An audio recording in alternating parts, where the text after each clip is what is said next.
Hi everybody, welcome back to my channel. My name is Harriet, and in today's video I'm going to be talking about what it's like being a mature student at university. So for those of you who don't know me, I studied at the University of Lincoln. I started in 2015 and I studied the BA Honours Drama course.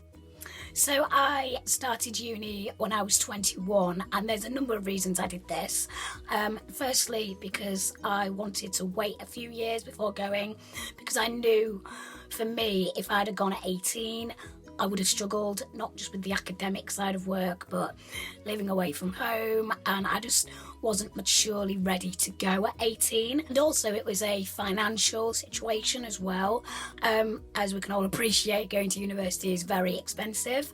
So I took 3 years out of education to work before I went to university, so I could save up a few £1,000s to cover my bills and rent, for example, so I didn't have to put a financial strain on my parents either, so I had a bit more independence before I went to uni.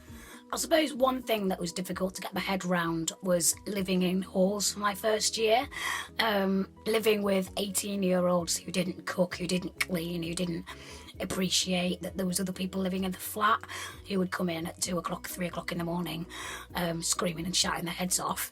I found that quite hard to kind of take on board, because realistically you wouldn't do that out of a university setting. So yeah, I found that quite difficult to kind of accept, I suppose. So I just want to make a quick point on the education side of university. So my course was quite practical, and there was a little bit of theory in it as well, but I'd say it was about 50-50 split between practical and theory. And one thing that I couldn't really get my head around either was students who would start the course and then just dip in and out of lectures, so they wouldn't really commit to the course or the contact hours. And for me as a mature student, I'd think, well, why are you paying 27 grand plus in tuition fees if you're not going to turn up?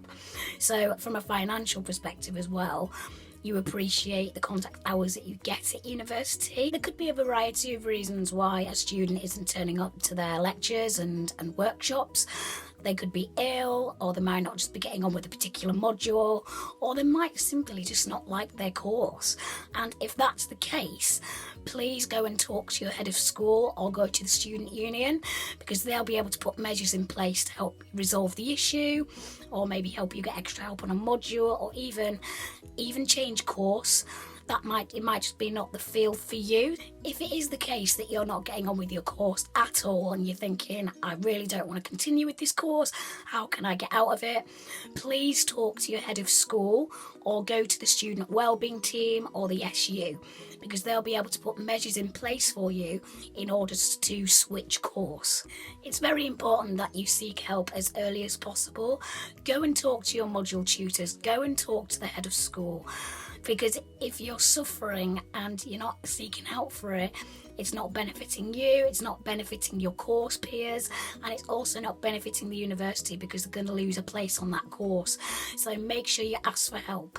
I also want to mention that being a mature student at uni, you can go to uni at any age, as long as you're over the age of 18. So if you're in your early 20s, or even your late 20s, or 30s, 40s, 50s, it doesn't matter what age you go to uni. There's a lovely saying, and it's, you never stop learning, and that is on 100% true. Like with me, with these videos, I've just got a camera and I'm just having a go. So you can learn whatever age you are at. And I think going to university, it really does, for me, improve my confidence, my skills, my network. And I always love going back to Lincoln to visit and say hello to my lecturers and everybody in the careers team too. So that is it for today, guys. I hope you enjoyed that video. If you've got any questions, please do feel free to drop them in the comments box below, and I look forward to seeing you in my next video. See you soon.